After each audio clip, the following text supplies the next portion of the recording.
Good morning, and in behalf of my co-chair, Pete Blyler, and myself, John Ferries, and our planning committee, and our 1,640 members of OSHER at Dartmouth, I welcome you to this session. This is our second session of what will be 7, and if it continues as the first one did, we have a wonderful series. Again, as they said in the recording, please turn off cell phones or any other devices you may have. If you need to leave early for any reason, please use the back exits rather than the side. If you have any questions, and last session we had 225 questions submitted, put them on the note card, bring them to one of the people up here by the stairs, and give it to them, and they'll get it to us in the back, and we'll sort them out. I want to also announce that CATV has made DVDs and CDs of all of the first session, and are making it of this session, and we'll do of all of them, and they're available for sale. So if you want more information or you want an order form, they're available at the table when you leave for intermission. Fortunately, we have a good day today, so we'll be having our intermission out here on the lawn where we have refreshments for everybody. I also want to take the opportunity to welcome our colleagues at OSHER at the University of Vermont. This is being live streamed to them, and we welcome them to this program, and we welcome them to submit their questions as they did last time. I want to also remind you that we have coming up on Tuesday, well, I'll do that in a second. I'll just start with here. The series, of course, is Global Challenges Confronting the United States, and we certainly have a timely group of them this time. The sponsors, the underwriters for this, the people who have underwritten the entire series, are a wonderful group of companies I hope you'll patronize. One is the Jack and Dorothy Byrne Foundation, Caldwell Law, Real Estate, Estate Planning, Kendall at Hanover, Ledyard Bank,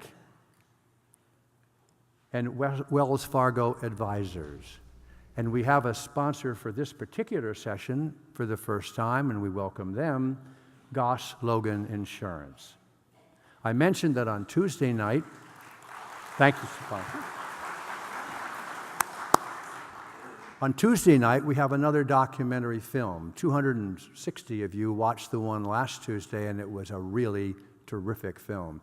And these have been handpicked, and the one we have coming up for Tuesday night, which sets the stage for Bill Perry's lecture, is called The Last Men in Aleppo. And it will start at 7 p.m. It is in this particular auditorium, and if you are a series ticket holder, you can get in free by just showing your series ticket. Otherwise, there's an admission charge, but if you are interested, I urge you to do that. At this time, I want to introduce the person who will introduce our speaker. Bill Sullivan is on our planning committee, and fittingly has had 34 years. He worked at the NSA, and some of that time worked very closely with Chris Inglis. So let's welcome Bill Sullivan, who will introduce our speaker, Chris Inglis.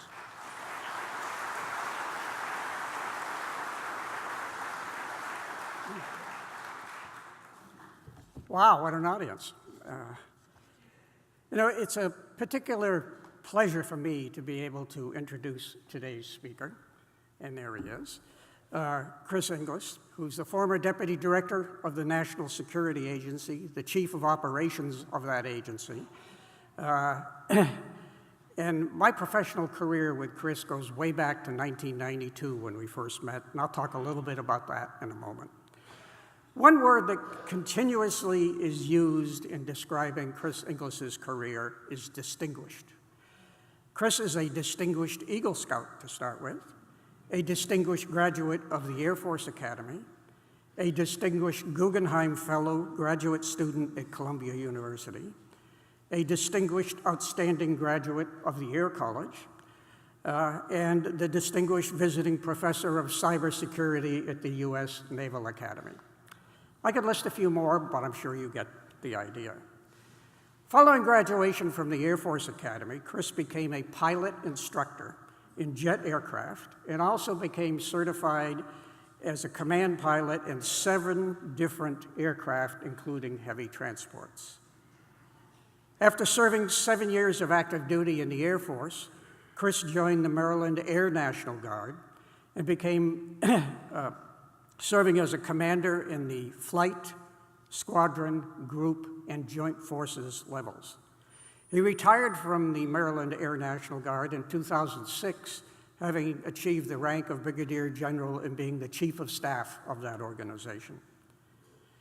Chris's academic degrees are in mechanical engineering at both the bachelor and the master's levels, advanced graduate degrees in computer science, and he has taught computer science at both the U.S. Military Academy and the Naval Academy, where, of course, he is now teaching again. He joined the National Security Agency in 1986 as an information security analyst in NSA's information security system. The job of that particular system that he started in is to provide the encryption and protection of U.S. government communications, a major half of NSA's mission. The other half of NSA's mission is called signals intelligence, which involves the exploitation of designated foreign government communications. In 1992, at NSA, in recognition of both his technical and managerial skills, he was selected for the NSA Senior Executive Development Program. And although Chris and I had not previously met, for some strange reason, Chris asked me to be his mentor in the Executive Development Program. And 10 minutes into that interview, not only did I make the decision, yes, I was going to be this guy's mentor, but I was going to steal him away from his present organization and start his training in my organization. And that's exactly what I did. I also set forth a program to be sure that he got a full education in the arcane arts of signals intelligence. Chris was so impressive that I was convinced that one day he would indeed become NSA's deputy director, the senior civilian in the agency, and the chief operations officer of one of the most technical organizations in the United States government. And Chris more than met all of these expectations, served as deputy director from 2006 to 2014, and he was the second longest serving deputy director in the National Security Agency's 65-year history. Chris' honors and medals are frankly too numerous to mention, but I have to mention his final one. President Obama presented him with the President's National Security Medal in 2014, a most distinguished honor for an individual who has spent his entire professional life serving our country. And now, here is Chris to give you the presentation of today and to explain to you the arcane arts of cyber warfare and cyber defense. Thanks, Phil. Thank you.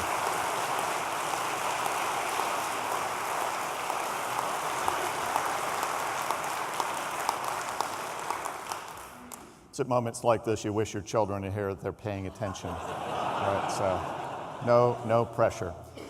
So for those of you who haven't had a chance to turn your phone off, if you would just hold that up, point that towards me, I'd be happy to turn that off for you now. Of course I can't do that anymore, right? So it's a real pleasure to be here. It's my first time at Dartmouth, kind of at this august age. I should have been here much sooner, but I've certainly heard about this institution, and NSA has benefited. Other organizations that I've been with have benefited from the expertise that is generated here and in other places up in this region, and so it's a delight, a pleasure to finally get here. I understand some number of you saw a movie on Stuxnet last week. How many of those? Great. So I imagine you had the same feeling I did when I saw Jaws, the movie Jaws, 30 years ago. So I saw the movie Jaws. I was about 1 million miles. It was Colorado Springs where I saw this movie. And when I got back to the campus, the Air Force Academy campus, I was so impressed with the movie, I would only stay on the sidewalks. I would not walk on the grass. Right? So it's a completely irrational, but nonetheless kind of well-earned fear. So we'll talk a little today about what's true, what's not in terms of those trends. I don't think that we should have irrational fear, but we should have a concern. We should understand what's really possible and what's actually going on in that space.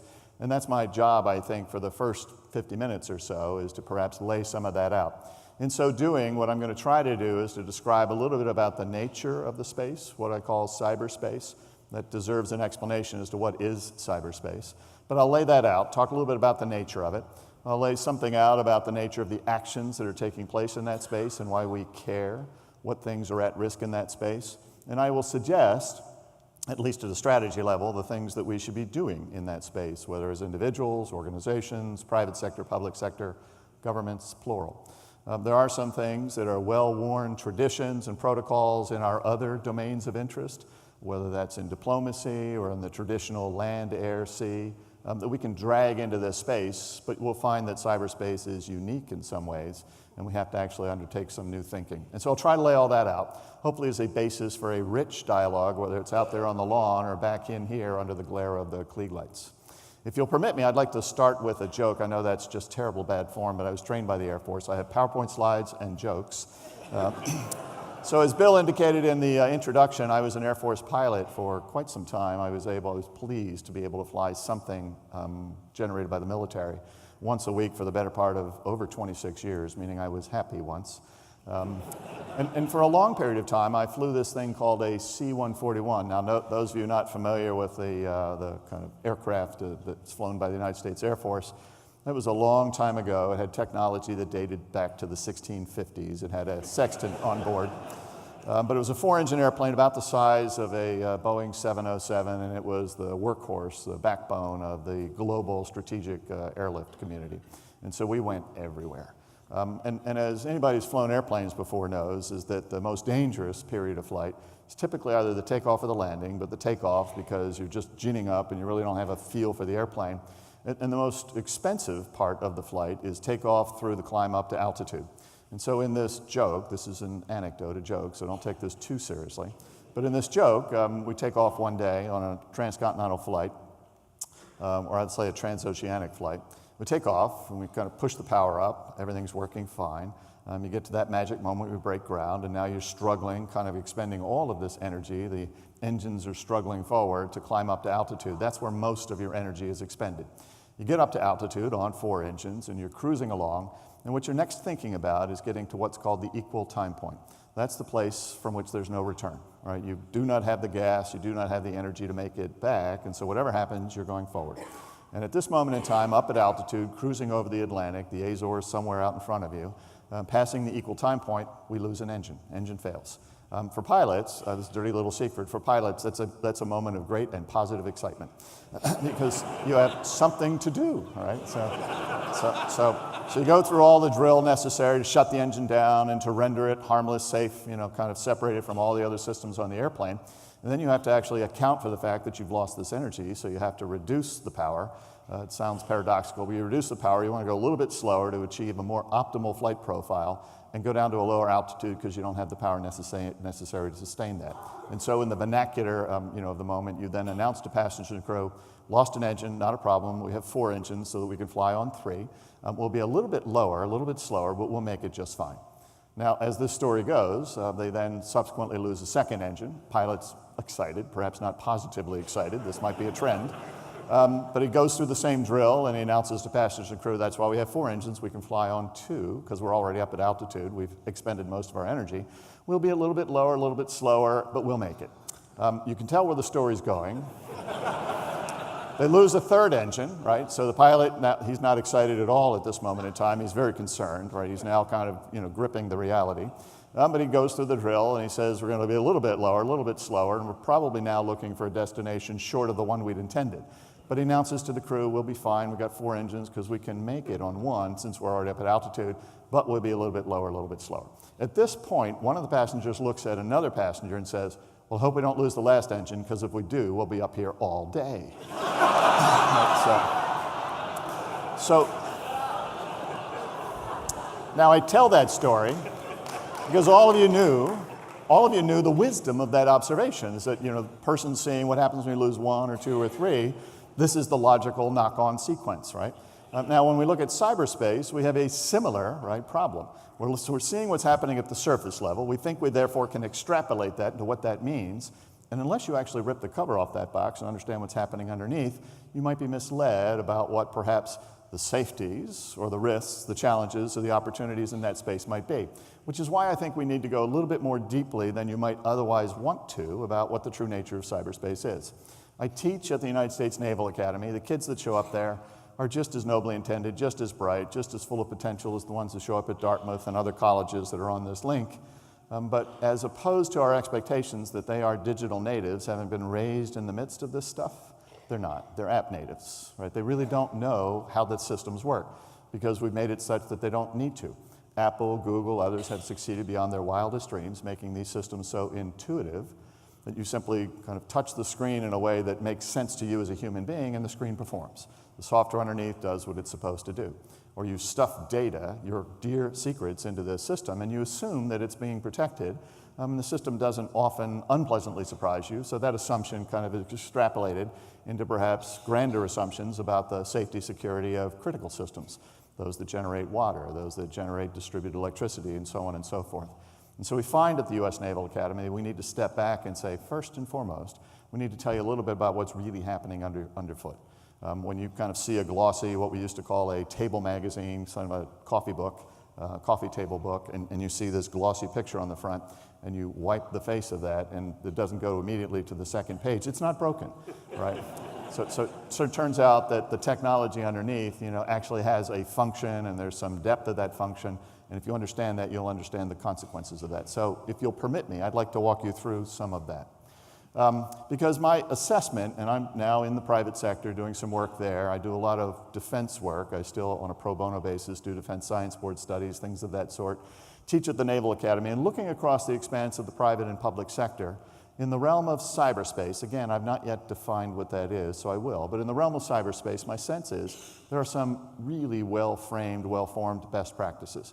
By and large, as a society, organizations, we are still defending the wrong thing, in the wrong time, holding the wrong people accountable, focused on the wrong goal, and perhaps sometimes hysterical about the wrong problem. Otherwise, as I tell my students, you've only missed straight A's by 3 B's and a D.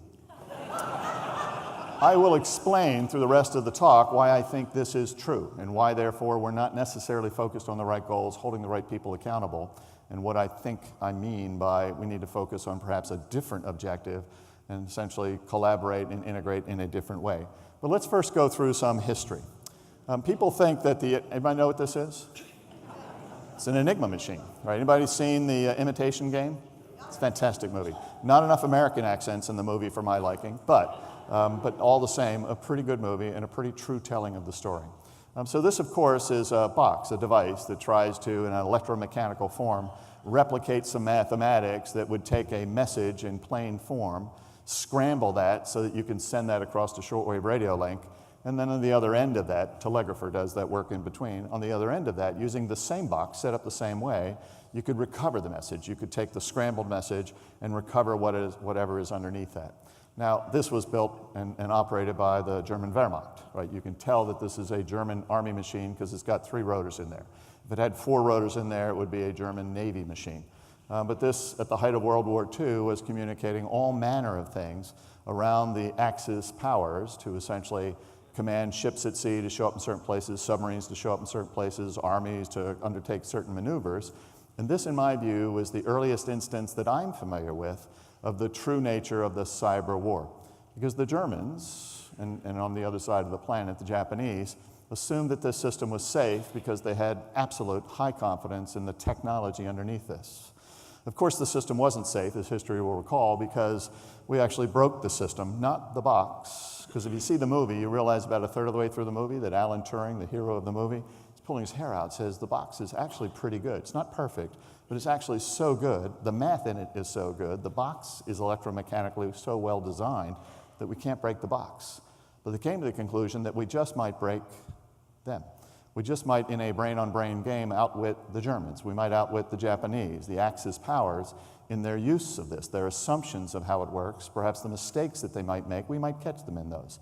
They might exercise some hubris, some arrogance. And so when I say this is what broke the Enigma system, I'm not pointing to the machine, I'm pointing to the person.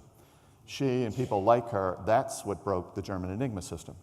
We assumed that they would make mistakes. We caught them in those mistakes. Those mistakes were fatal. And the audacity of the British, the Americans, the Five Eyes, the Australians, the Canadians, the Poles assisting us, the audacity of that group of people at a place called Bletchley Park in assuming that they could break that system, and then in undertaking the necessary mental capacity to do so, shortened by most historians' view the war by 2 years, saved hundreds of thousands of uniform lives, let alone untold disaster across those battlefields. But there was an equally audacious proposition that took place side by side. The Americans and the others, but the Americans and the Allied forces had their own system. Whereas the German system was called the Enigma system, we had a system called SIGABA. And if you looked at it, aside from the different form, slightly different form, it had rotors, it had electromechanical parts, it was largely the same system. Turns out that there's not a conspiracy between the Egyptians and the Mexicans to build pyramids 4,000 years ago using alien assistance. If you pile up rocks any other way, they fall down, right? So it turns out that in this day, right, these systems are largely the same because that was the state of the art. But we were audacious enough on the defense to think that we could defend that system. Our adversaries weren't audacious enough to think that they could attack that system. And most historians say that our ability to communicate securely between ourselves, especially in the early days of the war when we didn't have the logistics or the tactics, shortened that war by 2 or 3 years and saved a greater number of lives than the offense. Defense is as important in this endeavor as is offense, and it's a brain game. It's more a brain game than it is a technology game, and I'll make that point again and again. So let's talk a little bit about what's happening in this space. So I'm going to show you a couple of insights, perhaps through a soda straw, about things that are happening in the space, again, before I define what the space itself is. If you look out on the internet under a website called informationisbeautiful.com, and you search on that website for a thing called breaches, computer breaches, cyber breaches, you'll get a chart that looks like this. And what this represents, sorted 2 ways, what this represents is all of the breaches that have occurred in cyberspace of some consequence on a global basis. And it will allow you to sort this 2 ways. First, you can say, I want to see the sectors that have been impacted: financial sector, government sector, military sector, banking sector, academic. I want to see all of the implications of this, all of the consequences. And the second way it lets you sort this is I want to see all the causes. So I want to see the causes that are attributable to, say, human error, to technology, et cetera, et cetera. So I've now turned on both, right, of these. The little chart on the right-hand side, this is actually an interactive chart, but I've got a static picture of it. And so I've said I want to see all of the causes, that's down below, and I want to see all of the consequences. Those are the sectors that have been impacted. A lot of bubbles up there. And they're bubbles that if you could see them close in, you'd say, oh, I recognize that one. The Target, the Home Depot, the Office of Management and Budget, the theft of 21 million federal records. They're all up there. So I'm going to now show you the chart when I turn off one thing. What I'm going to do is turn off the causes attributable to technology, meaning I'm going to show you all impacts and only those causes attributable to humans. Don't blink. That's it. Now, for those of you that were paying very rapt and close attention, there's a very small bubble in the upper right-hand corner that just disappeared, right? It was attributable wholly, solely to technology fault. Every other one of the bubbles up there, every other one of the breaches is attributable to what? Human error, human malfeasance, human mistake, human hubris, human arrogance. Right? That's going to be a theme throughout the talk. So this is a denial of service attack. I'll explain what that is in a second, that occurred between 2012 and 2013. 200 different days across that time frame. Some group of somebodies got up in the world and constituted what's called a denial of service attack against banks, financial institutions, largely quartered in the United States, but it's a globally interconnected system, and so it's spread to a lot of other places. Now, what's a denial of service attack? In practical terms, a denial of service attack is like having your front door at your house attacked with Nerf balls. Somebody's got a bazillion Nerf balls, and they're throwing those Nerf balls at the front door. They don't harm the front door. They don't destroy, destruct, otherwise permanently kind of damage the front door, but they make it impossible for you to find it, right? Such that when you want to legitimately get into your house, you can't because it's obscured. Denial of service attack might be, if you're trying to log on to a website, say it's bankofamerica.com, denial of service attack would be hurling requests at that website to, hey, let me log on without credentials. It tries to then service that request. It tries to say, do you have a credential? Do you have a password? You don't. It then ignores you, but it does that trillions of times a second such that you can't get to that front door. That's a denial of service attack. When it stops and the Nerf balls blow away and the sun shines again, The bank is no worse for the wear, except there's been an opportunity cost in between where its legitimate customers had not been able to get access to their accounts, financial transfers haven't occurred. The opportunity costs are significant, severe in some cases, because the customers themselves lose confidence in that front door and say, maybe I'm going to take my business elsewhere. On this chart, if you're a blue dot, you're receiving those Nerf balls. You're essentially a victim of attack. And if you're a large blue dot, it's a pretty severe attack. If you're a red dot, you're hurling the Nerf balls, right? And if it's a large red dot, you're hurling a lot of Nerf balls. If you're a yellow dot on this chart, then you're a piece of a global infrastructure, computers around the world that have essentially been taken hostage by whoever's doing this, such that at a moment's notice, you can turn into a red dot and begin to hurl these bots. It's a very dynamic, very flexible, very creative, clever system. Now, the question that I would ask, this is at the moment this was created, a top secret chart created by NSA using all sorts of secret methods, all legitimate, all done by the rule of law. We'll talk about that later. But it was classified in those days because the means by which it was derived in real time was classified. But I would ask you, looking at this very accurate chart, who's doing this? Who's up to no good in this particular endeavor? You're right, the Iranians. It's as plain as the nose on your face. You can see it, just jumps right off the chart at you. Turns out it's really hard to see, because if you don't actually understand what the second and third order aspects of this are, if you can't penetrate beneath the fabric to try to put together who's who in the zoo, it's almost impossible to determine. And this is a problem today, because people who are the victims of this and say, I just want to do something, look out and see what is perceived to be the aggressor, only to find that they're going to go back after somebody that themselves is a victim in an earlier phase of this attack. And the Iranians did this 200 different days between 2012 and 2013. They themselves might say that they weren't the provocateurs in this. They were simply responding to some provocation that occurred elsewhere, right across the great long arc of history. That's an issue. We'll talk a little bit about that. This next one, you've all seen this. It turns out that in the upper left-hand corner, that's not Edward Snowden, that's the actor playing Edward Snowden, but there are two actors up on this chart. Edward Snowden, the other actor in this case, he's in the lower right-hand corner.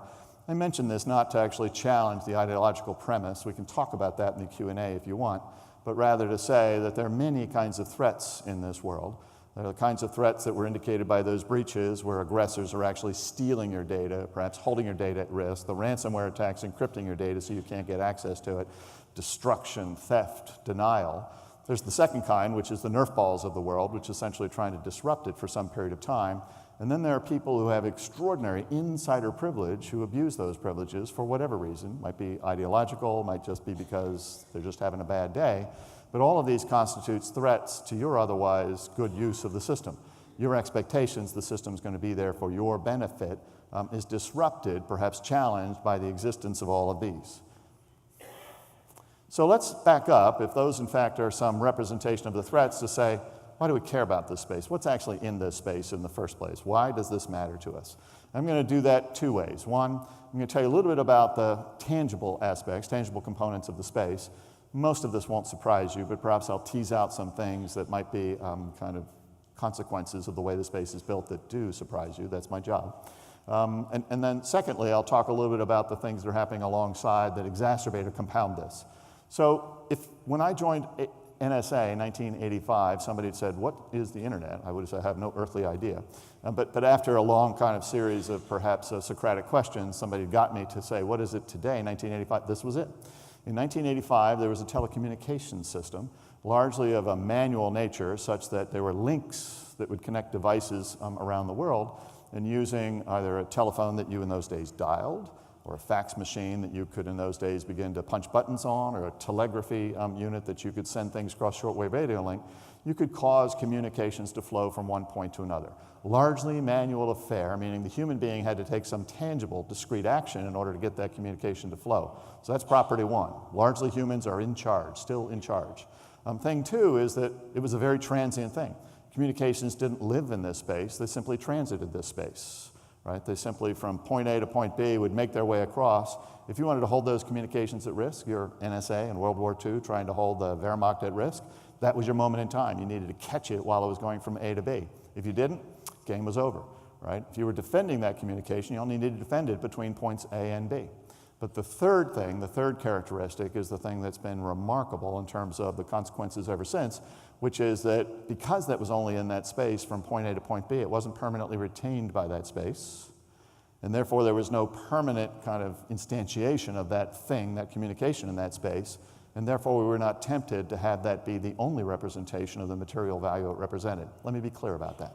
Right? In those days, a communication typically reflected something happening in the outside world and almost never represented the representation, the unique and sole representation of that thing in the space itself. I had a bank account when I was a small child in this day and age, and that bank account was represented typically by what was called a passbook. And if the passbook had not been certified or stamped to have a certain amount of money associated with it, if there wasn't some greenbacks, some currency that actually was represented physically in that space, I didn't have any money. Today, my money is represented by ones and zeros that are stored in this space. There's no other representation of that. I might get occasionally a physical, graphical, right, kind of instantiation of that, but the principal way that that money is represented is ones and zeros in that space. How did that change? Well, remember that this space increasingly had these very sophisticated devices attached to the edge of it, not just the old dumb telephone instruments that we knew as children, but these things that had some smarts embedded in them, right, that had some ability to do things that exceeded your expectations. This is when the kind of video cassette recorders came in and were blinking 12 maddeningly at us all the time. It needed something more. It had some function that it tried to execute. But what really then happened, somewhere in the early 1990s, was those devices became sufficiently powerful that we could actually offload to them the choice of how to communicate the thing that we wanted to send, at what time and in what way, using what pipes. That's your problem. I don't want to worry about that anymore. And when that began to happen, we inserted this layer, this layer in between that doesn't really exist, but it's there for all practical purposes, logic layer, where the system began to take on some function on our behalf. It said, I'll figure this out for you. I'll tell you how that's going to get there from point A to point B. Matter of fact, I won't tell you. I'll just do it. I'll just exceed your expectations. And then beyond that, began to say, tell you what, since the person that you want to communicate with isn't awake now, you're in America, they're in Korea, I'll just hold it inside the system until such time that they come calling for it. That was, in my view, when I first heard of email, the miracle of email. It wasn't that it could find anybody on the planet. We've been able to do that forever.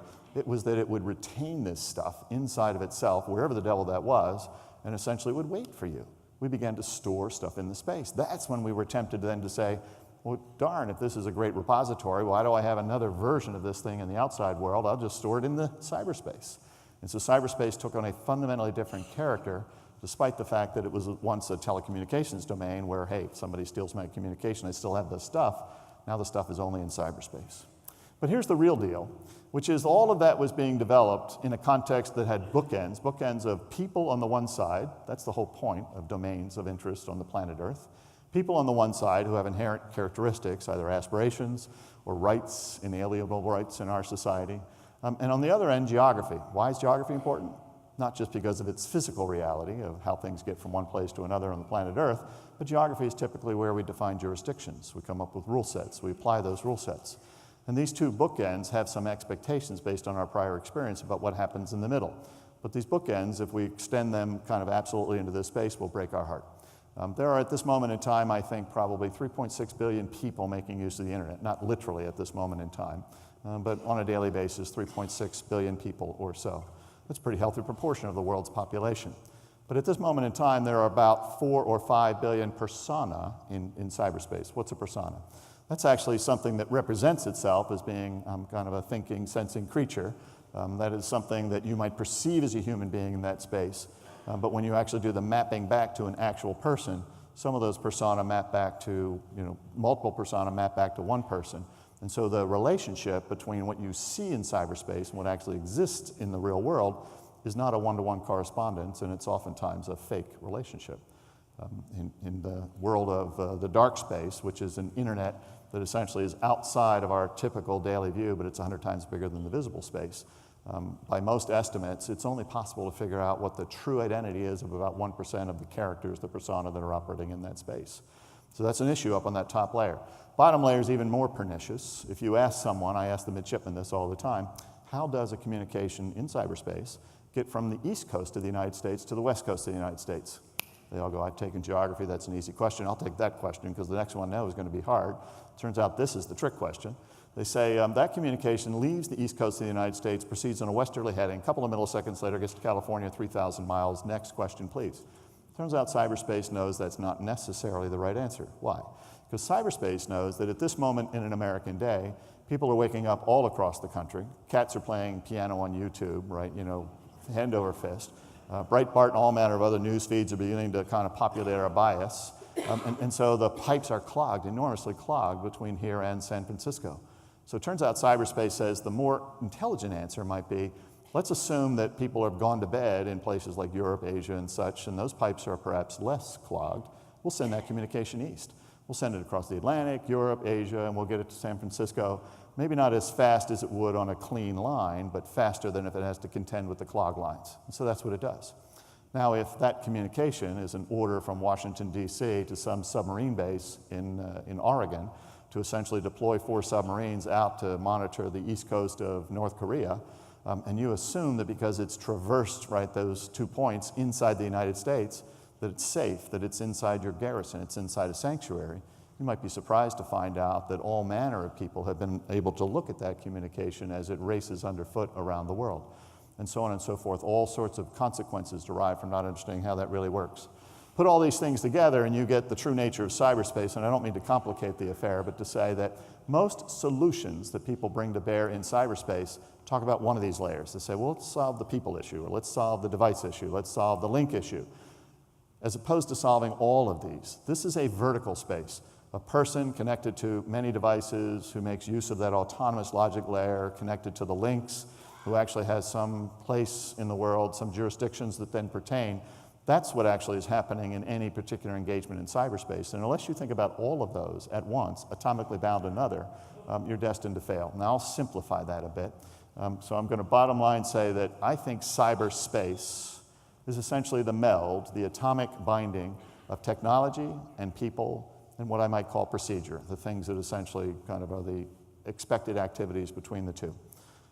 The distinction that I'm really trying to get to is that when people say it's just a pile of technology, it's just a commodity, it's just like the motor pool, can't we just get the technology to bend to our purpose? They're misperceiving what the real deal is, which is that people are an integral part of this. The Wehrmacht, the Japanese Empire, didn't understand that in World War II and lived to regret it. We continue to this day to think that if we just double down on the technology investments, they're important, but that if we just do that and that alone, that we'll get this just fine. But people are the weak link. When somebody comes after you in cyberspace, more often than not, they're coming after you. They're not coming after your smartphone. They're not coming after some piece of software that you're using. Now, there might be what's called a zero-day vulnerability in the mix, but they're looking for you to have not patched it. They're looking for you to misunderstand its use. They're looking for you to take some risk, to exercise some arrogance, to perhaps make a mistake. You know, when the Russians presumably went after the Democratic National Committee, they weren't after some inanimate object or a server. They were trying to get somebody to make a mistake, somebody to click on a link that they shouldn't have, somebody to do something that then constituted the weak link in that system so that they could then steal those emails and use them for some ulterior motive. The human was the weak link in that. So what then do we do about that? Well, I think we have to put the technology in a context, and so I would say the following about technology, because then I'm going to talk about some other trends that essentially compound this. First, the technology creates dependencies that in turn create existential risks. If you are dependent upon the resilience and robustness of the bits that flow in this infrastructure, the data in this infrastructure, to generate your power, to cause that power to flow, to perhaps properly charge power for that power, and that dependency is not well understood and not well defended, that can become an existential risk for your society. So we need to think about that. Second, the innovation in this space occurs at the edge. That's where the roil is taking place. As individuals use technology in ways that hadn't been anticipated, as individuals perhaps use software in ways that the underlying technology wasn't designed for, that innovation is rich and ongoing and takes place at the edge in a way that exceeds our expectations in all the positive ways. We will solve cancer because you've got literally hundreds of millions of people combining their efforts at the edge to make use of these technologies, the software, the data inside of it, in very profound and valuable ways. It can't be controlled from the center. But the mission assurance that we're looking for in terms of is it resilient, is it robust, is not one and the same as the technology assurance that is often guaranteed by the technology providers. Technology provider will say, I guarantee this thing will be on and it will pass bits. I won't guarantee that the human component of this, or that the mission assurance, that is the confidence you have that it's going to work under all conditions, I can't guarantee that because that's dependent upon things I, the technologist, can't control. Applications and all the purposes are open-ended, multiplying things that can and do wrong.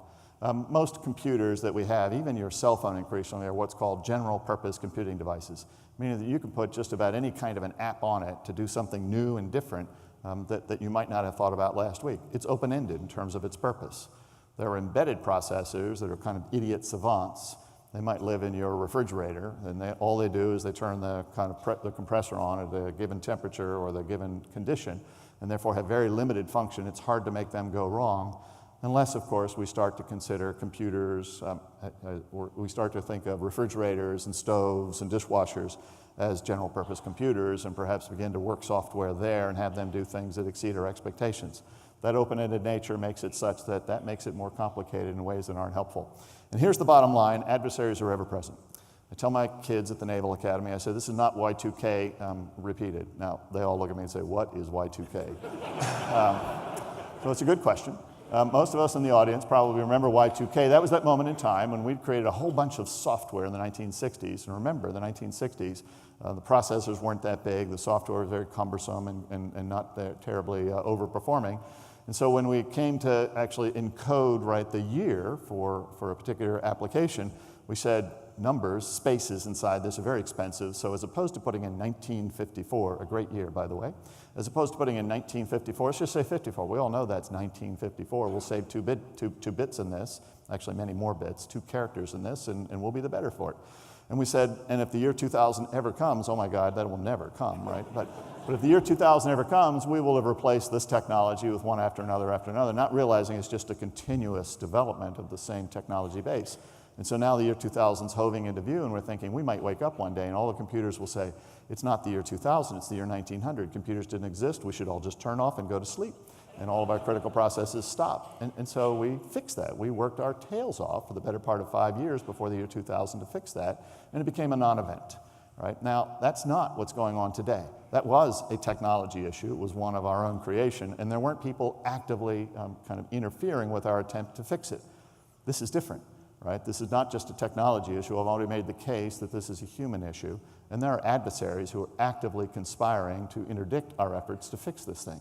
So we can't just lock it down and say, everybody kind of let's fire a gun, get everybody out of the pool, walk around with a clipboard and take notes. We can't do that because there are actually adversaries on the field. That makes this different. But if you thought that was complicated enough, let me just give you 4 more trends, and we're going to go to solution space, I promise you, but I need to go through this one more thing, which is that's all technology, and I've actually participated, I've perpetrated this extensive kind of perhaps conspiracy to say it's all about the technology, it's broken our hearts, we should just get those technologists to kind of come around and then we'll be okay. It's not that simple. There are 4 other trends taking place side by side with this technology, this inexorable rush of technology that actually complicate this. The first of these I've already mentioned something about, a new geography.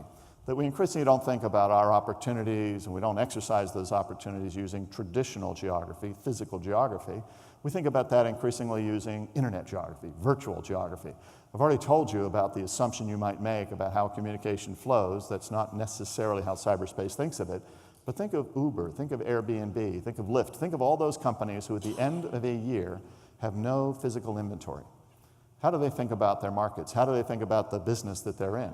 They think about this business of, I can find my customers by reaching out to them across this geography called the internet. I can manage their resources or somebody else's resources against their needs to essentially effect a profit for myself. But they have no assets other than the virtual geography of the internet itself. That makes for some profound differences in terms of how people think about the role of physical territory, the role of jurisdictions that are typically rooted in that physical territory. If you're a company operating in that new virtual geography and you have a cyber breach, you typically have to report to 54 different jurisdictions just by operating across the length and breadth of the United States. 54 states and territories all have fundamentally different notions about how that breach should be reported and how the accountability should be affected in that space because they're wed to physical geography, despite the fact that there's a new geography. But there's something more pernicious, which is a new social order. This is the kind of increasing propensity of people to organize not by physical geography, not by proximity, physical proximity, but by ideology.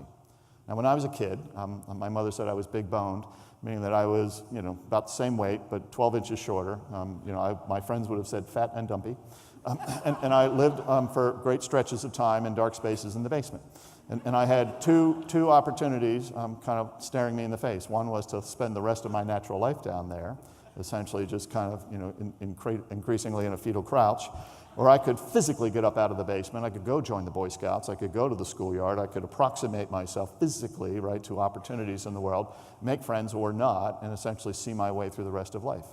There's now a third opportunity, because lurking in the corner of that basement is this thing called the internet, and you can reach out and touch, be touched, be inspired by people you'll never meet, causes you'll never encounter.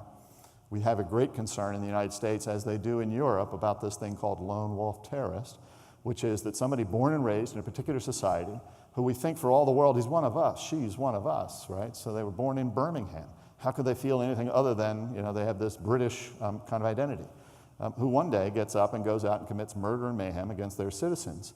And you say, I never saw them talk to somebody that radicalized them. I never saw them physically approximate themselves to something that perhaps got them to have an identity other than the one that they were born with. And this mystifies us, because we don't understand that we're creating organizations, we're creating enterprises that have no physical instantiation. They only have an ideology, and they have this way of communicating and connecting that ideology to people across the internet. I put Edward Snowden in this camp. He was an organization of one living amidst 50,000 other people. And our expectations that he would essentially feel like if he had a grievance or a gripe, he would come to that organization first, as opposed to taking that outside the organization and doing enormous harm to the organization that essentially was his physical home, was not a matched expectation with reality. This is an issue for us. We need to then think, if you give someone privilege and your expectation is because they're physically bound to you, they're physically inside that territory, do they have an identity that says, my fealty, my loyalty be here as opposed to there, when there is also present but not visible because it's part of the virtual infrastructure? Finally, there's the continuance, there's two more, but there's the continuance of disparities. What do I mean by that? There are people who have money, people who don't. There are people who have religious respect, there are people who don't. There are societies who perhaps think that they were born lucky, kind of in a particular place or in a particular kind of hereditary kind of chain, and people who don't. And the reason I mention that is that's been the source of collaboration and competition and conflict for time immemorial. But I mention that here because those reconciliations, whether it's through one of the positive or the negative mechanisms that I just indicated, those reconciliations increasingly take place in and through cyberspace. I'll mention an example or two in a moment. And geopolitics finally continues apace. Right? There are countries who collaborate through alliances, coalitions. There are countries who compete, perhaps financially, perhaps sometimes through proxies. And there are countries who have conflicts, but that geopolitics plays out on the world stage.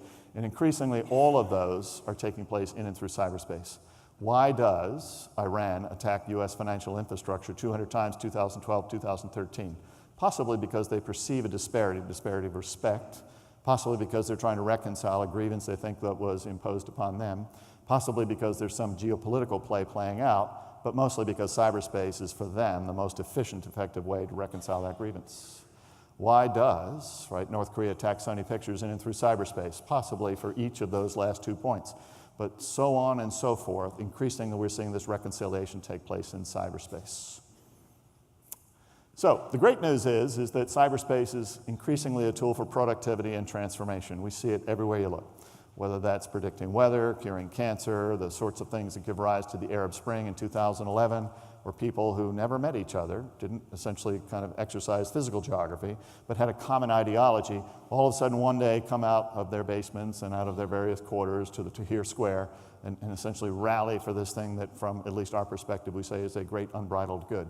However, side by side with that, crime has used the same mechanism, whether it's the Russian business network, whether it's the dark web, whether it's the recent ransomware attack, WannaCry. They've used the same mechanism to hold us at risk.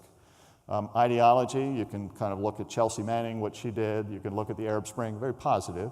You can look at Edward Snowden, not in my view positive. ISIS, ISIL, WikiLeaks, and so on and so forth. All manner of persons who are essentially organizing by ideology and using cyberspace as a way to exercise their aspirations. You can look geopolitics, and I'll have a string here because I'm going to get to a place where I say that we just reached an inflection point. But you have what has largely been talked about as the largest theft of wealth and treasure, the intellectual property theft by the Chinese from perhaps 2006, 2015. That's taking place in this space. You've got on top of that Stuxnet in 2010. We can talk a little bit about that. You've got on top of that the Iranian attacks that I've mentioned. You've got the North Korean attack on Sony Pictures. You've got the Russian attacks on the Ukrainian electrical sector. For those of you that didn't see that, December of 2015, we believe the Russians shut down an area the size of Texas, 220,000 customers in all, just shut the electrical system down cold. Now, the good news was the Ukrainians had not made their controls completely digital, meaning they still had manual ability to open those electrical systems for the flow of electricity again, and were able to do that within a few short hours. Imagine, however, an electrical system company that says, we're going all digital, all of our controls are on the network, those things are open such that the electricity stops flowing.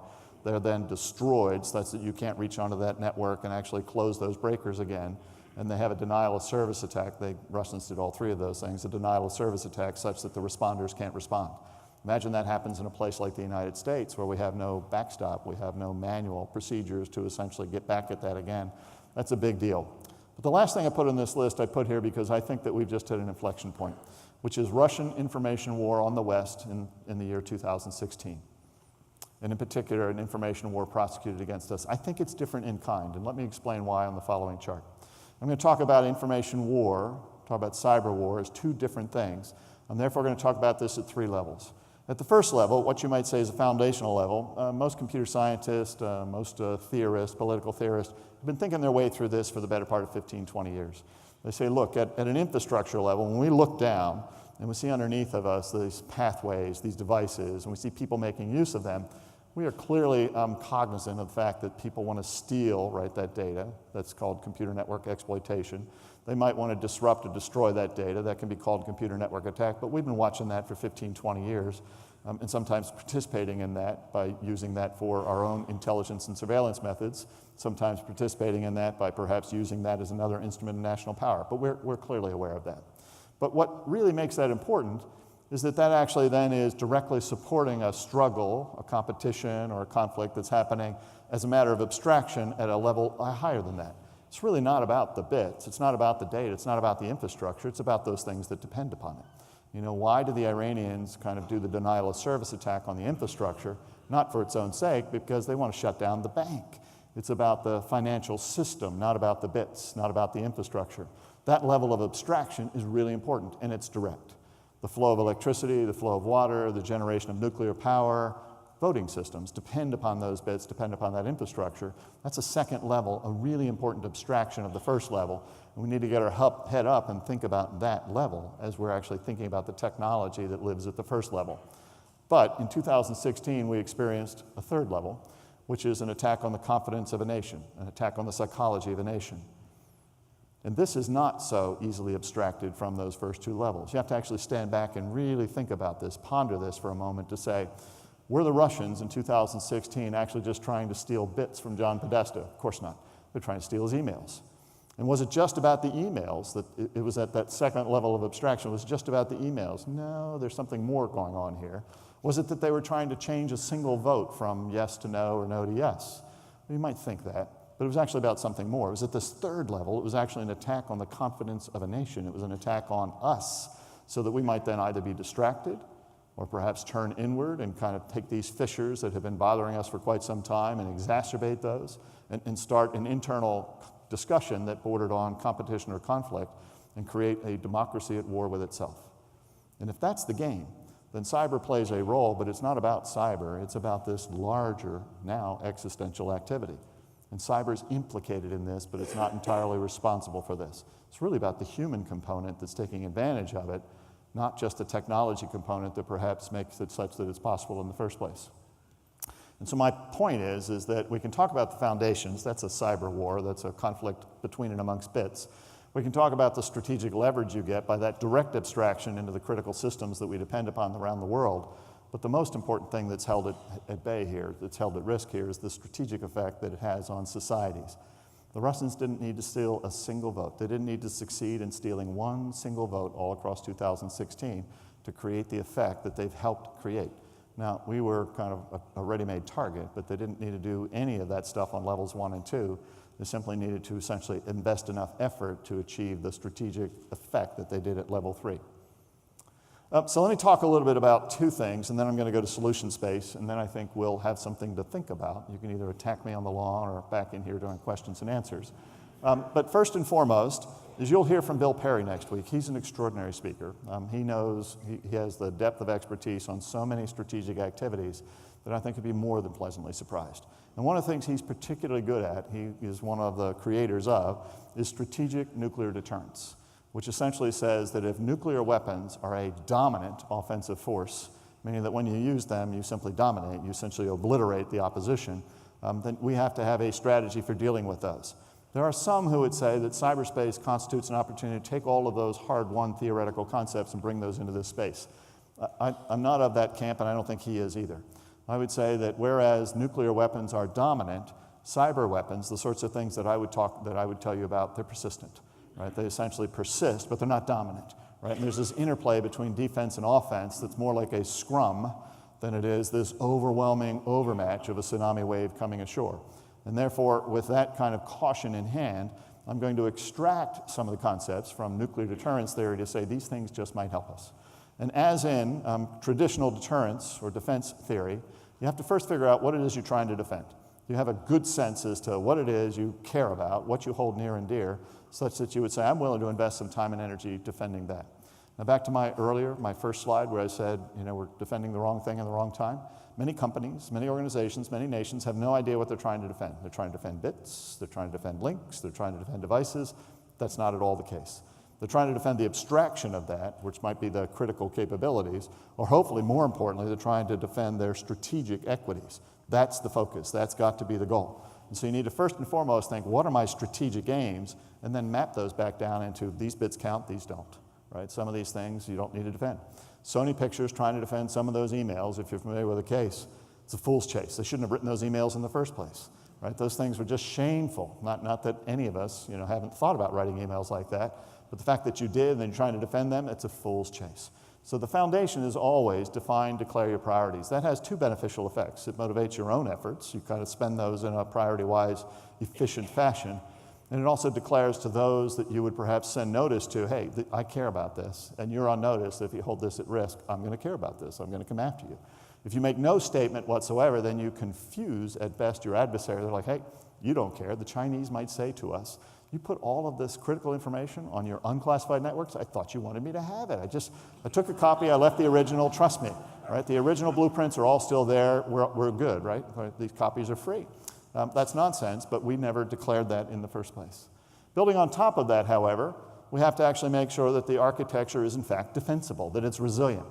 Now, the kind of traditional, what's called information assurance methods, people who invest in software and hardware and the definition of doctrine procedures, this is well-worked territory. Computer scientists have been doing this forever.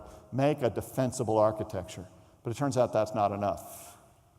You have to actually exercise some vigilance. You have to actually defend it. Those are two different things. Having a defensible house with locks and doors and proper windows and perhaps a fence does you no good whatsoever if you leave the door open, if you go away for great stretches of time with the lights on and the curtains open, with the kind of most valuable assets sitting up there on the mantelpiece. Having a defensible house has to go hand in glove with actually defending it. In so many cases in cyberspace, we think, well, we've got a system that can defend itself. We've invested all the necessary hardware, software, stuff. We leave on a Friday, we leave the system wide open, come back on a Monday, and we wonder why there's the equivalent of virtual broken glass all over the floor, because it wasn't defended. We weren't exercising vigilance. And you have to presume breach. You have to presume these things are not defensible in the absolute, that at best they are defensible but weak, kind of perhaps porous vessels that something's going to get inside, and you need to find it inside as much as you need to look for it coming over the berm. I have 3 children. I love them all dearly. I have one of each. One of them is a submarine officer. One of them is a submarine officer. It broke my heart, right? He was accepted at the United States Air Force Academy, accepted at the United States Naval Academy. I'm bragging to my friends, this kid's going to the Air Force Academy. How cool is that? And he goes to the Naval Academy. And graduating at the Naval Academy, he decides he wants to kind of be lower and slower, so he's now driving a submarine. right? So he's out there in submarines. And he calls me at some point in the midst of this experience. He's still out there somewhere west of Guam. And he says, Dad, there are two things you need to know about submarines. Since you've been asking me all these, these awful questions, about the nature of my choices, two things you need to know about submarines. I said, what are they? He said, the first thing is the submarine's trying to kill us. I said, oh, that's great. I said, what's that all about? I won't share that with your mother, but what do you mean by that? And he goes, well, there's a nuclear reactor on board. All U.S. submarines have nuclear reactors. They're fueled for 30 years. There's a nuclear reactor on board. It's a very cramped, tight space. It's like being in a dark space with whirring machines 24 hours a day. You get more than 50, 100 feet underwater, and they usually go much deeper than that. A pinhole leak will take your arm off at a distance of 5 yards, right? So it's a very dangerous place. I said, well, that's terrific. I said, so what's the second thing? And he goes, it's our home. He said, we strap this thing on. I've got a rack on board. It's not worth, kind of a mangy dog some time, but we have these racks. We live on this thing. We bring food aboard, and we go out there, and we outwit, outmaneuver. We're more agile than our adversaries in that space for 4 or 5 months at a stretch. When we go below the surface of that water, we're out there 4 or 5 months at a time. Think about reconciling those two concepts. An inherently dangerous, imperfect, not perfectly fit for purpose platform, but it is an amazing machine, right? It's an extraordinary machine. But think about reconciling that to, but we strap this thing on anyway, and we use this, and we're going to be more agile, more audacious than our adversaries in that space. That's cyberspace. It's never going to meet our expectations. It cannot be secured. It'll never be perfect for all the reasons that we've discussed so far. But if we understand those deficiencies down to the deck plate, and we say, I'm going to strap this thing on, I'm going to be more audacious, I'm going to outwit, outmaneuver, take all of the reasonable precautions, but at the same time not be deterred in undertaking what I've got to go do, we'll be fine. We'll be just fine. I'll come back to that in a moment. The next level of this is an active defense, meaning that you need to actively counter adversaries coming at you. And this is where it deters or it departs, from traditional nuclear theory. Nuclear theory says, at all costs, we need to prevent the use of these things in the first place. This presumes that people are going to make use of this, and you need to therefore check them at every turn. This is almost like the broken pain theory of policing, which is, if you've declared that something matters to you, if you've actually been vigilant enough about understanding what's happening on your networks, you then need to make sure that when somebody crosses or approaches that line, that some necessary and proportionate action takes place. And absent that, you will either confuse them or perhaps kind of give away those things that are hard-won and invested in the infrastructure itself. And then and only then, I'll say that again, then and only then, are you in a position where you can impose a consequence on an adversary.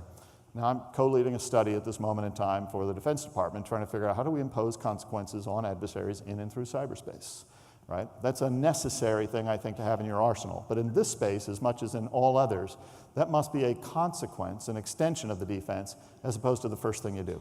Because if it's the first thing you do, you're in a glass house to begin with, right? Turns out the infrastructure that you would hold at risk by imposing consequences on somebody is the very same one that your friends, allies, family are using. And it turns out that those things that you would use against them can immediately be picked up and used back against you. So the model has to work in the direction that I've indicated. Now you would see that something just came into view on the right side. Those are important. If we talk about classic deterrence, deterrence by denial, meaning that I'm going to deny you the opportunity to take advantage of me because it's just going to be harder for you to do than you had imagined. The cost is going to be too high. My resilience, my robustness, my locks, my doors, my fences are going to be just too hard for you to get by. That's classic deterrence. And frankly, if you're practicing that, you don't care who's coming at you, right? They essentially self-deter because they're not willing to bear that cost. The top of this is deterrence by cost imposition. You have to, at that moment, if you're going to go out and kind of smoke someone, impose a consequence, you have to know something about who they are. Which is why on the left side, I put these two, which is that only in these top layers do you require actual detection or the attribution of some action to somebody. These are the classic delimiters that people point out when they say we can't defend ourselves in this space because attribution is just so darn hard. Nonsense, right? So if you make this sufficiently resilient, sufficiently robust, you don't care who it is that failed in their hack last night, failed in their attempt last night. And I would tell you that at the technical level, if there are 3 things that we would do that we would deter by essentially denial, the vast majority of actors in this space. And they are, to a technologist, reasonable segmentation of fire breaks built into the infrastructure, 2-factor authentication, meaning it's not just passwords that essentially extend privilege. You've got to have some physical token. And then finally, the management of privilege broadly across these networks, right? The suppression of privilege where it's not necessary. If you did those 3 things, and most technologists, yeah, but they're hard and people don't find them to be very popular, we'd get rid of 85% of the problem. We'd be left with just the folks that are trying to challenge us at the top of that model. But let's talk about something more fun, more insightful, and perhaps then go to a wrap-up so that we can get out in the lawn and perhaps have a further discussion. I'm going to talk about the curious case of Finland. There's a fellow, I think his name is Reed Standish, who wrote this delightful article in Political.com in March of this year, and I just loved it. When I read it, I thought, that's it. Right? This is something that we need to embrace and take advantage of, thinking back to what happened to us in the year 2016. And the article opines, the Russians are coming after the Finns just like they're coming after everybody else in this space. They're practicing information war. That goes back to the days of the Soviet Union and earlier. They're practicing information war against them. Why are the Finns not particularly perturbed or particularly at risk from that? The author goes on to say 3 reasons. Right? The first reason is that the Finns have lived cheek by jowl alongside the Russians forever, right? Literally forever.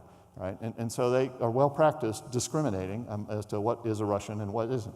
You have to work really hard to look like something other than a Russian if you live in that neighborhood because they know what they look like. That experience matters. Right? They paid a lot of time and attention to that. More importantly, the Finns have arguably one of the best, Dartmouth accepted, one of the best education systems on the planet. They teach their kids how to do what's called critical thinking. Now it's a lost art in the United States, but critical thinking essentially goes something like this, which is, don't just repeat something back to me, don't just give me the creed, the credo, the recitation. I want to know why you think that. I want to know what your facts are, and I want you to reconcile not just the facts you find convenient, but all of the available facts. Give that back to me in that way such that I can know that what you've said has a foundation of a comprehensive fact base. Think of how unusual that is in the United States today, but they teach their kids in Finland to do just that. And the third thing is, and this is the most important of all, is what the Finns do, is they essentially say, we're not going to wait for the Russians, right? We've got better things to do. We've got our own message. We've got our own game. The government goes to great pains to say, these are our strategic objectives, and they communicate those every way they can, whether that's by action, whether that's in the written word, the spoken word, and the collaborative actions that take place across a relatively compact society, 5.6 million people. But nonetheless, the Finns are moving at speed against their own objectives. So if you're a Russian, it's really a bad day for you. Because if you're a Russian, you've got to get over these 3 things. You've got to first catch the Finns. You've got to get up to the speed with them. You've got to look like something other than a Russian. And you have to make the case, get past the critical thinking skills. You have to make the case that based on facts that you've got something worth considering. This is not about knocking down the other guy's message. This is not about saying, I'll just score the message, and that way people will naturally know that this is worth listening to. This isn't. This is about forming your own message. This is about the need for leadership, the need for a positive, compelling, motivating force that hand in glove with your ability to defend against the other message essentially makes it such that you prevail with your own message. Back to my story about we could go after the German system in World War II, but unless we had a system and were more audacious about the prosecution of a good defense, about an ardent strategy forward, right, we're always going to find that the best we can do is break even, and most days we're losing. So let's talk a little bit about wrapping this up. First principles at the foundational level, I would say that this is not a technology issue, that this is first and foremost, this is an operational issue. And if you're in business, the private sector, the government, or if you just have a household, you need to think about these following things. Roles and expectations are absolutely essential. We can talk more about this in the Q&A. Second, more importantly, across jurisdictions, if convergence and collision is the reality of cyberspace, what I've described to you absolutely is a convergence of technology, a collision of ideology, and perhaps the mishmash of the person, the technology, and the expectations in that space, then integration and collaboration have to be a component of our response. We're going to be picked apart individually unless we collaboratively get our act together. We have to automate, use technology to our benefit to the extent that that's helpful. But bottom line, we're going to have to deal with imperfection. Think of the subdrivers and adversarial action. We're going to actually kind of apply human effort in this space in a collaborative fashion in order to prevail. And then finally, last chart, we have to engage in critical thinking. The conflict of ideas that is a bedrock of our society is still one of our best ideas. But if we allow that to be a conflict of people, we're lost. And think of in how many situations, whether it's this one or others, where we've essentially gone beyond a conflict of ideas, meritorious, and to a conflict of people. The idea might be stupid, but the person isn't, right? And so we need to, especially in this space, as the private sector and the public sector, as governments try to figure out how they deal with this space, not so much accuse, but say, I need to collaborate with you in some way, shape, or form. Vigor, momentum, resilience is going to be the thing that puts the adversary in the defensive. We're not going to steal the initiative back from them unless we have our own speed. Think of the Finns. Got to catch me first. And then finally, collaborate within, across, in between, because diversity beats audacity every time. Diversity is an enormous strength if it's formed on common ground, and if unifying this, say, you're going to have to beat all of us, and we've got every one of us in the room. You have to beat all of us if you're going to beat any one of us. And we've got to do that as much or more as anything else. So I know I've expanded the briefing, perhaps beyond what's required. I think that it's about 10:10 at this moment in time. The doors are open, the lawn awaits. I'm happy to take questions individually, but we'll be back here in a better part of 20 minutes to start our Q&A. Thanks.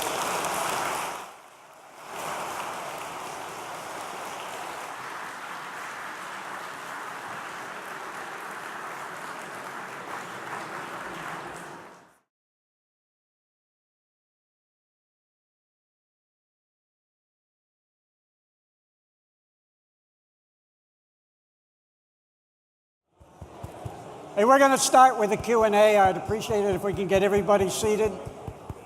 I know there is a lot to cover in this. We're going to have to be out of here at 11:30 exactly, so there's a lot to cover in less than an hour.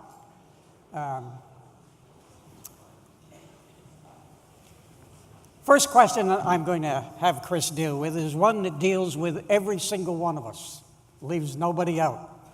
And I'll simplify it by reading the question exactly as written. Should we all keep some cash under the mattress?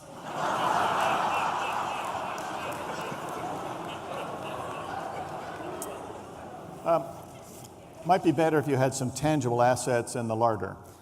So if you kept cash in the mattress because you thought that the financial system might go down, then you might find yourself trying to insert that cash back into a financial system that didn't know what to do with it. And so, if it's an ATM issue, if it's a kind of a temporary outage and your kind of component of the network, some cash on hand is a good idea. But probably more important to have some physical assets on hand, whether that's water, basic supplies, kind of rotate through that stock. That's probably the more important thing to bet on. And more importantly than that, the question goes to a really good corner, which is, do we have manual backups? Do we have something we can back into? I was telling somebody out in the lawn, I flew 3 variants of what was called the C-130. I forget what kind of an airplane that is, but the first was built in the late 1940s, early 1950s. It literally did have technology back to 1650. It had a sextant. And if you wanted to know where you were, you would shoot the moon, the sun, the stars, and this person that we called the navigator, would tell you where you were. And he'd give you a triangle about that big, and that was the size of Texas. But laid over the Pacific, that was good enough. And now in the last of the 3 C-130s that I flew, there's no navigator, there's no sextant, there's only an electronic system that actually generates a signal itself and uses gyros to update that, so it's called inertial navigation, or a GPS, right, a global positioning system that tells you plus or minus 3 feet, not plus or minus 24 miles, plus or minus 3 feet where you are. And the question is, if they fail, what then? Well, there's no navigator. Most pilots have no clue where they are, trust me. There's no navigator. There's no pilot. What's the backup? What is the backup system? So at the United States Naval Academy, we're teaching midshipmen how to use sextants again. Now, we don't expect that they'll ever have to use a sextant, but what it does is it teaches them something about the lay of the land. It teaches them about the nature of geography. It teaches them something about the nature of north, south, east, west, so that it's not just this kind of soda straw perception of their cell phone that tells them where they are and where they should go, but rather they've got knowledge, muscle memory of the territory. And if they get off the path, they can still find their way out of the woods because they know the territory, not just the path. That's important for all of us in terms of navigating our way through a life where we have a dependence on critical resources like water and food and perhaps connectivity to loved ones. You need to figure out what's your backup plan and how will that work when the infrastructure goes down, hopefully for a little bit of time. But if that happens, should be no big deal, right? I get to actually talk face-to-face to somebody again. That's a joy. Okay. What keeps you up at night? I live in a neighborhood with a lot of kids. There's a terrier out back. So that's a great question. I would say that, let me give you the usual suspects and then say that's not it. So there's this clap of thunder in the night that might be the cyber Pearl Harbor. That could keep you up at night, but I don't think that's really our biggest problem. There's the slow leaching of integrity, resilience, robustness of this place called cyberspace, the Internet Plus. That many are ignoring, who should actually stand in and exercise some concurrent application of their talent, their authorities. That worries me a lot, but it's not the thing that worries me the most. The thing that keeps me awake at night is a culture that increasingly sees that we're going to solve these problems individually as opposed to collectively.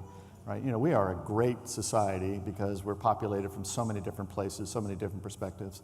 And if we can figure out how to use all the talent in the room, all the perspectives, all the expertise, then there isn't anything we can't do, right? But if we give up on that, right, then this thing, whether it's an inanimate activity taking place on cyberspace or adversaries, and trust me, I mean, there are adversaries out there. They'll pick us off one at a time. That keeps me awake at night. How do we actually get back to where we believe that this is a common problem, common cause, and we're going to collaborate. We're going to participate in the conflict of big ideas, but only so that we can get to a place we can't go alone. Right? That keeps me awake at night. A number of questions that deal with the issue of our infrastructure. One is, how should we deal with, this is what the person wrote, so I'll use the word, irresponsible companies, poor security. For example, AT&T and Verizon, do they enable hacking in their system? How do we deal with all this? First, I would incentivize those companies to take care of what increasingly they realize is going to be a liability for them, if only in their inability to offer service and to accrue some benefit for that. So incentivize them to share information, to invest in the resilience and the robustness of their networks. And there are clearly some ways you can do that from a government's perspective. Reduce the liability that you expose yourself to when you admit a weakness.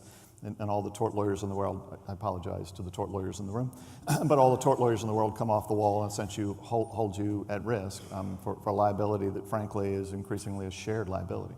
So incentivize them to do the right thing. Increasingly they're in a position where they want to do the right thing, but they're kind of feeling like they're at risk in doing it. Two, right, after you're done with that, hold them accountable, right? You know, apply some consequences for the lack of resilience and robustness in the infrastructure, especially as it affects other societal interests.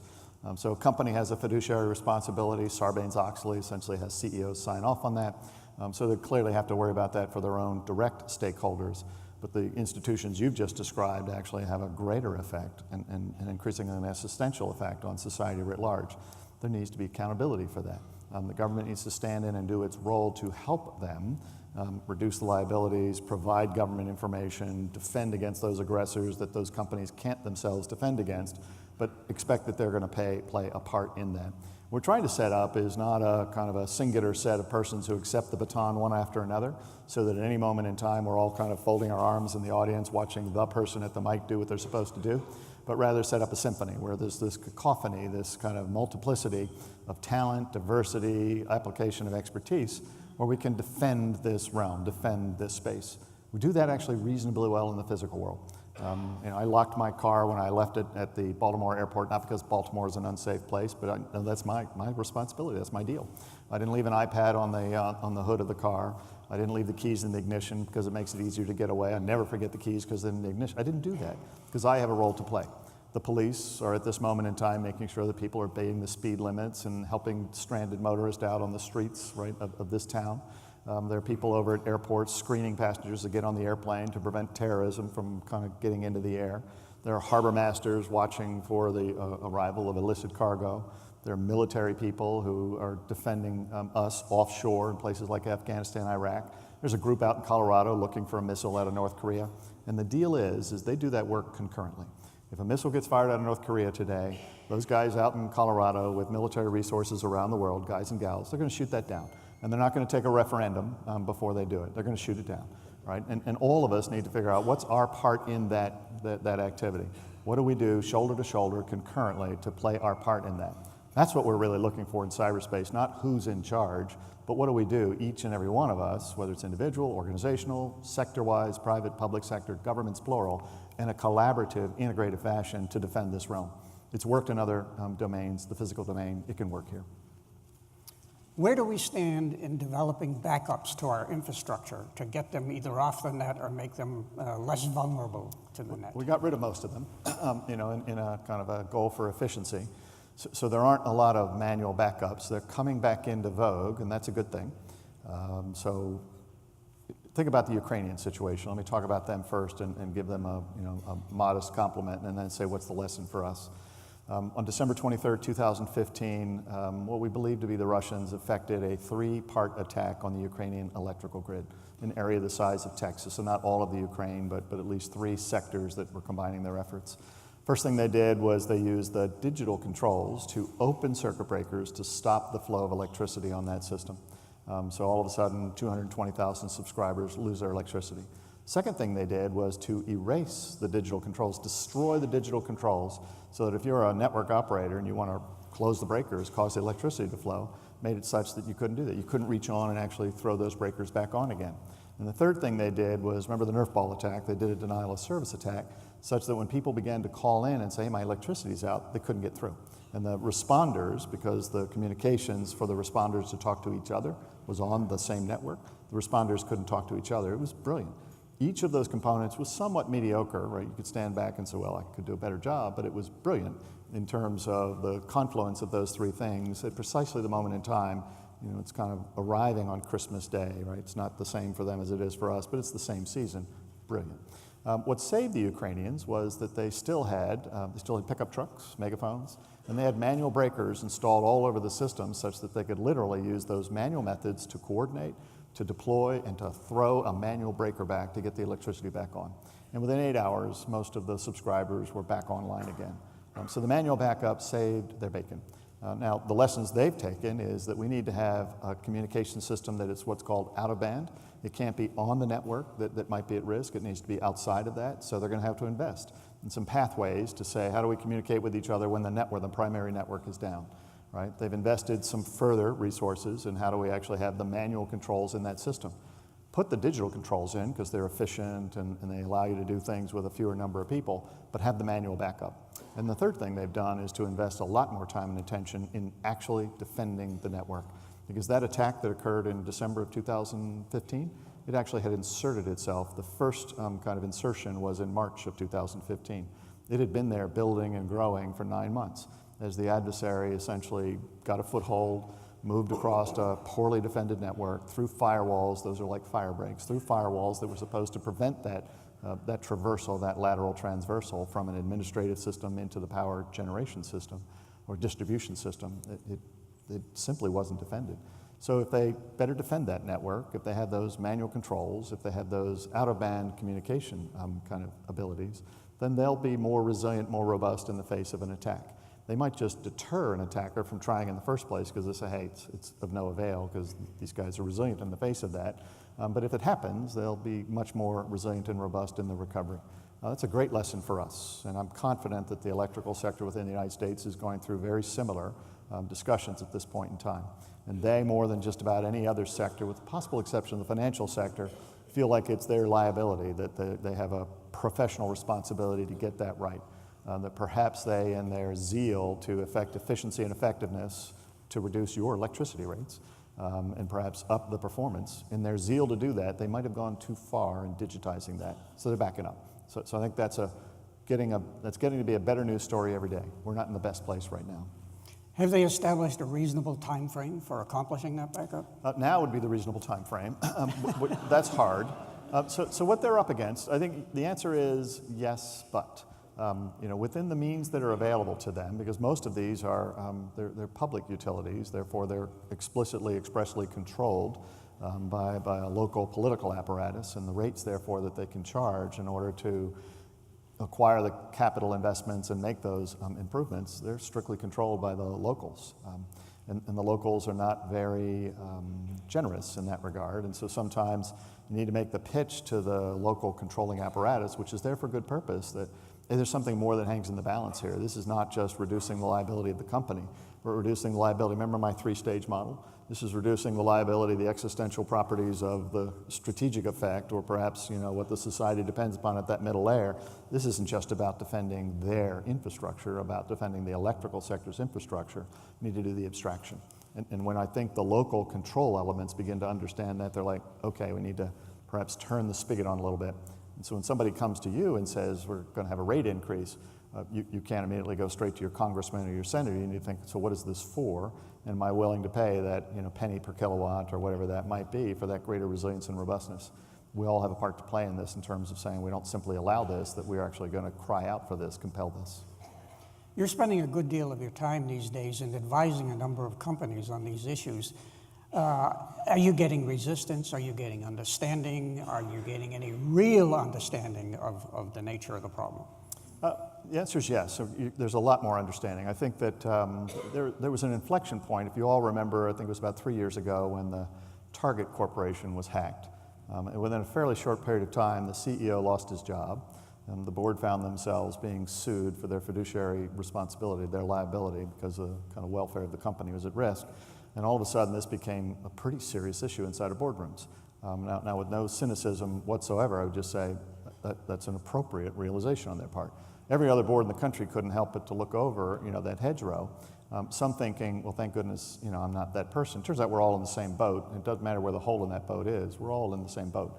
Most corporations, and I would say, across government, whether it's a federal or the state or local level, most of them are getting this. This is not a technology issue that you can throw over the transom to the technologist. This is an operational issue, and the liability goes all the way to the top. Fewer of them realize what they can practically do at the board level or at the agency or department head level. They don't really have the lexicon, the language.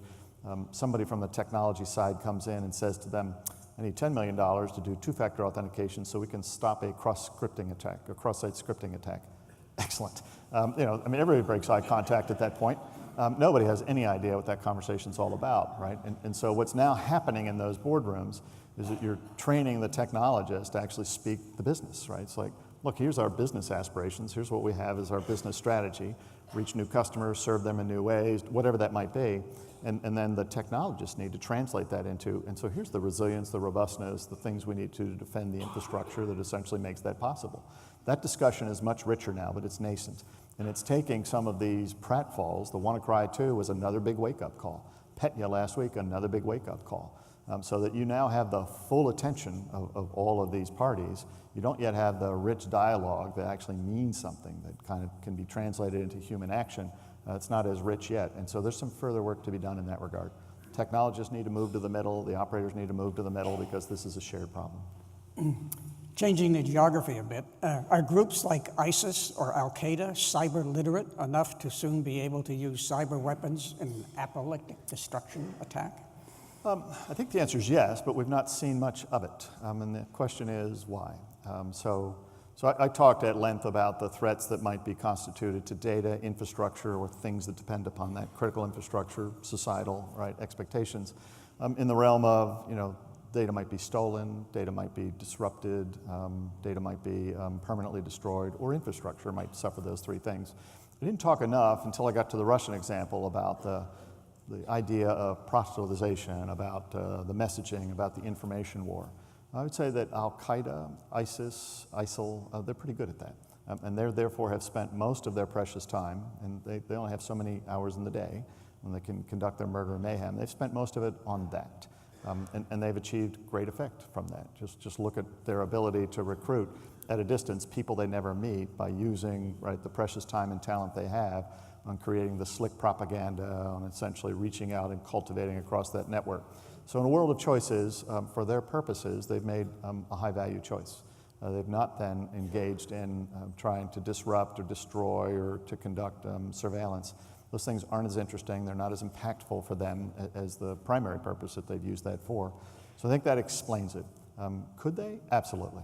Turns out that the cost of entry into this space is relatively low. I was once quoted for saying this, but I'll say it again, which is if this game, this kind of offense on offense, if this was the game of soccer, we'd be 20 minutes into the game and the score would be 462 to 453. There's really not much of a defense anywhere you look, and any offense will do. Right? There's a classic chart that has been shown by the U.S. intelligence community, now declassified, which shows across two axes, right, the kind of scope, scale, kind of breadth of capability that an adversary might have, and then the technical expertise they might have. So one is like, do they have this enormous capacity? The other is, do they have some deep expertise? And the usual suspects show in the upper right-hand corner of this chart, a lot of capacity, a lot of expertise. The Russians are up there. The United States is up there. Kind of other nations that you might think are kind of technically sophisticated are up there. The Iranian nation states typically classically put down here at about the halfway point, and a lot of other actors are kind of languishing well behind. It's the wrong chart. What it does is to compare offense to offense. What you need is the comparison of the offense to the defense. And if it was a comparison of the offense to the defense, all the defenses are down here, and all the offenses kind of in a relative measure, they're up here. And that's what we need to think our way through. So ISIS, ISIL haven't done much in the deny, destruct, disrupt range, but they could. And why haven't they? Because they're working on something that's more impactful for them, which brings me back to we need to not just defend on level one, we need to defend really hard on level 2. And the only way we're going to win an information war is to have a message of our own, right? And to overwhelm that message as opposed to simply spending our time knocking down theirs. During the Obama administration, we all read in the papers that President Obama had, in talking to Xi in China, said that you have got to do something to stop the cyber attack of your Chinese companies against the United States, and a lot of theft of intellectual property and company secrets and so forth. Are we able to monitor that? Are we making progress? Do you have a feel for that? I do, in an unclassified way, so I'm not cut into what the classified version of the story is, which may be different. But my sense is that she was surprised on 2 counts. Surprised that we would counter him, that he would essentially be audacious enough to put that on the table. And 2, I think he was probably surprised at the scope, the breadth of his nation state's adversarial action in this space. Probably came to conclude that they perhaps were excessive in that, and that it wasn't as well coordinated as it might be, that it was essentially from his side to ours, not as efficient, not as effective in terms of making sure that there was an allocation of priorities, expectations, responsibilities. So my bet is when he went back, he did 2 things. 1, he said, hey, we're more visible than you know. And 2, we're noisy. We're like a noisy herd of buffalo on the near horizon. So we perhaps ought to kind of scope that effort down, make sure that we're going after those things that truly matter, achieve some degree of efficiency in terms of who's doing what, who's who in the zoo.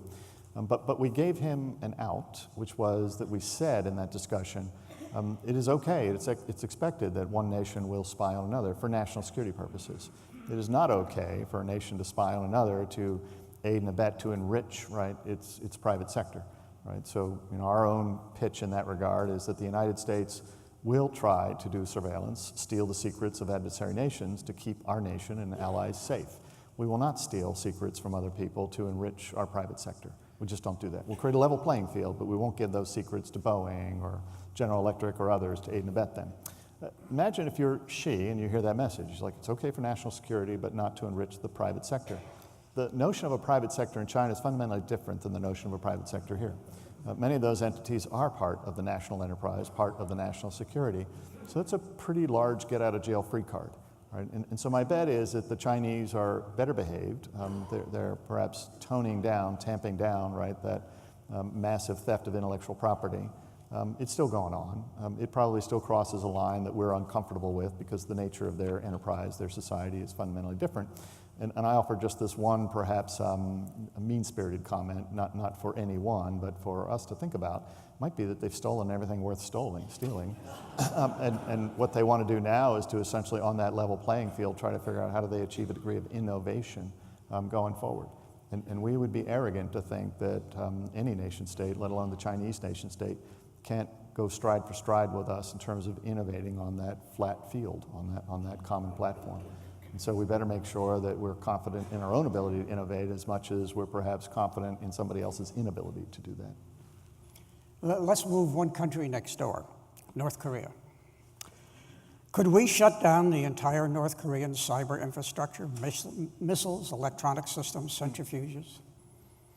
I suspect not. I think we could have a pretty dramatic effect on the North Korean cyber infrastructure. Kind of think of it as the Internet plus and add in the systems that the government directly depends upon. But to a much greater degree than us, they've got a lot of fire breaks built into that architecture. They have a lot of manual activities that are undertaken in the infrastructure. And I don't think so much because that they've been thinking their way through the resilience and robustness question and perhaps carefully investing in the backup systems we talked about earlier. They just haven't had a chance to go the distance that we have in doing the digitization and the mass embrace of these technologies. And so they find themselves in a fortunate situation. They haven't actually run past their headlights yet. They're not over that red line yet. And so I think that we could go a long way to shutting down. They could certainly shut them off from the rest of the world, but they still have shortwave radios. They still have all manner of manual abilities to connect. I think you'd find that a lot of systems that still hold us at risk, kind of unto themselves, separate, segregated from the rest of that collective infrastructure, would still be there. And now we have provoked them in a way that we're not entirely certain what their response would be. They're not, in my view, the most rational kind of nation on the planet. but they are, in fact, with their mediocre capabilities. Once somebody described for me at NSA, it might have been you, Bill, the North Koreans have the most successful nuclear program on the planet, not because their physicists are worth a hoot, but rather because it achieves all of their objectives, which is that they've got some mediocre capabilities, they rattle that saber from time to time, and the nations that they want to kind of have a compelling interest from and in come running to the table. Right? And so they understand that. And so in some ways, while he's swimming at the low end of the gene pool, right, so his father and his grandfather weren't the best kind of lineage to brag about, he's crazy like a fox on some days, and he does in fact have some benefit, some advantage that we can't hold him at risk in the same way he can hold us at risk. So. How secure are our own nuclear systems? Are we totally comfortable? My God, look at the time.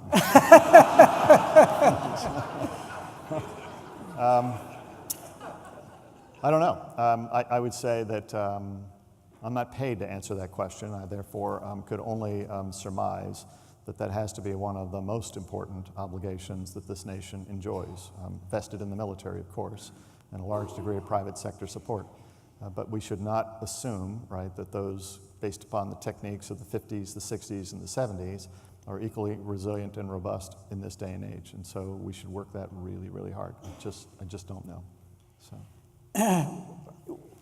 How do you feel, what's your sense of us being absolutely certain about the Russian attack on the Democratic National Party and into some of our state electoral instructions? Do we, some statements are being made that, well, we're not sure. Could be anybody. Right. How certain are we? Right. So there are generally two truths in intelligence, that intelligence is great at secrets, terrible at mysteries. So let's take the secret, right? So I think the intelligence community came out and gave 17 thumbs up. If you know the U.S. intelligence community, it can't do anything once. We have 17 different intelligence organizations within the larger intelligence community. Some of them concentrate on imagery, some of them on signals intelligence, NSA, some of them on the collection of human intelligence. But all 17 of them came out and said, I think with something from medium to high confidence, that it was the Russians, right, who made a run at the Democratic National Committee, and therefore made a run by extension, think of that third level, made a run by extension at the confidence we might have in the election system in 2016. I think there's bordering on certainty. And so would I bet otherwise? No. I mean, in this case, I would normally bet your house on something like that. I'd bet my house on something like this. The question is, what were they trying to do, right? What were their aspirations? What was their true intent? Did they actually think that they could move an election from one candidate to another? I don't think so. I don't have the evidence in hand to know, but I don't think so. My bet is that they thought that the best they could do was to wound the presumptive victor in that race, such that that person was weaker as an executive of the nation that they thought was most challenging to their aspirations in the world, and that they were themselves surprised when the election went the other way. Now, are they wholly accountable for throwing the election the other way? I don't think so. I think at the end of the day, they probably didn't change a single vote. And so the Electoral College kind of came up with a result that we must respect, because I bet when it's all said and done, you're not going to find any fraud in there. You're not going to find that the Russians literally changed a vote from one side to the other. You can explain the election on a lot of different things, not least of which is if there had been a third rung on the ballot, which is, party one, party two, mad as hell would have won in a landslide, right? And we have to think our way through that. And all of the things that then constitute how do we put the choices up that we prefer, as opposed to choosing amongst what we oftentimes say is the worst of all possible choices. So I've strayed from the question you've asked. I'm pretty confident the Russians are back there. I just don't know what their aspirations are. And I would say that as opposed to countering them at every turn, which is going to be meritorious, we need to figure out what our own way forward is and make it such that the Russians have to actually catch up and defeat us on merit, based upon the facts, based upon vision, not based upon their ability to manipulate that lowest possible tier. One question we can't avoid deals with Edward Snowden. Who is that? And two parts. One, why was he able to steal the classified material as easily as done? And two, how disastrous is the effect on U.S. intelligence of what he revealed? Right. So how was he able to do that? It turns out, so at the end of the day, NSA is the accountable party for allowing that to happen. So, lay that right at the feet of me and other people. But here are the circumstances that essentially led to that. About 2002, there was a law passed that said, as a matter of efficiency, the federal government should not be doing its own information technology work. It should contract that out because it's done at better scope and scale, it's a commodity, and therefore the economies of scale would benefit the U.S. taxpayer, and by extension those who stand in the shoes of the taxpayer, a place like NSA, of using that, which is why largely the information technology function at NSA was contracted out to a broad array of private contractors. If you're a contractor in the federal government, you are by definition a commodity. Now that sounds like a harsh term to apply to a human being, but by the law, you're not allowed to invest in that person. So when that person shows up on your campus, you essentially say, sit down, there's your space, you're supposed to start doing the work that you've been hired to do. If you're an NSA employee and you show up on that campus, on day one, you come over to the NSA museum. I'm the chair of that museum. Anybody wants a tour of a great museum, we get 70,000 visitors a year. This is the only advertisement you'll ever see. It's a wonderful thing. We take all of our new employees over there and we kind of tell them our story. We tell them all the way back to the dawn of time, why we existed, what we did, war saved, lives saved, disasters averted. We tell them about the nature of their history. We connect them to that to say the world's still a dangerous place. And we then at the end of that say, that's why you're here, and I need you to take the oath to the Constitution, because that's the bedrock value that essentially connects us to this work. And if anybody asks you to violate that oath, that sworn oath to the Constitution, your fundamental obligation is to say no, right? And then having essentially approximated them, enculturated them to the NSA proposition, what's the noble purpose, constraints and controls, we then cut them loose to say, now go exercise those capabilities, which are terrible capabilities. We spy on people, right? That shouldn't be a secret. We don't spy on US persons, we don't spy on innocents, we spy on the people that we should spy on, whether it's the North Koreans, the Iranians, ISIS, ISIL, right? There are too many of them in order for us to stray to the people we shouldn't. But it's the noble purpose, the constraints and the controls that essentially are the bookends that guide us to that work. Snowden didn't get that, all right? So he signed a piece of paper that says he's obligated to not disclose classified information. So think about Edward Snowden. He's a contractor. He's got this incredibly important work. He's a SharePoint administrator. For those of you who don't know what that is, job of a SharePoint administrator is to find information of value and to post that for the benefit of everybody else. And his particular job at NSA Hawaii was to find information about how does NSA collect information, process information, use massive supercomputers to sometimes decrypt information, how does it store it, how does it query it, how does it form, right, analytic kind of hypotheses, how does it ship it? Because those are all done differently for each thing that we might go after, right? So think of the various questions that were asked. They might communicate differently, they might use different encryption schemes, they might show up in different places of the world. It's a very tailored approach that a given analyst would use. So the analyst needs to know the toolkit. Edward Snowden's job was to essentially populate the toolkit and say, here these things are. So he shows up, got a relatively large ego. I'm not a psychologist, I'll just observe that at a distance. He's told on day one, you're not that special, you're a contractor, sit down, do your job. He's not enculturated, has a workplace incident where he comes to the conclusion that he's not been properly respected by his boss, whether that gives him entitlement to do the kind of damage he did, that's what he chose to do. And then using this privilege that he had, he operates low and slow, never once crosses a line, and for the better part of the next year, secretes information little by little. Now I'll tell you that any organization has to extend privilege, some degree of trust to everyone in the place. I mean, that's just by virtue of the fact that they're there, you got to do that. And if they, with malice aforethought, say, I'm going to operate low and slow beneath the radar screen, they can and will beat you, right? Because that's what it means to actually extend trust. You take the risk, and sometimes that risk comes back to bite you. So the mistake we made wasn't so much extending the trust to him. It wasn't so much allowing him to exercise that function. That was out of our hands. My view was not enculturating him and all the other contractors in violation of US law, I would observe, but in not enculturating him and making him feel like his first remedy, if he had a legitimate concern, he did not, but if he had a legitimate concern, his first remedy should be go back to the people that essentially, he felt some kindred spirit with, right?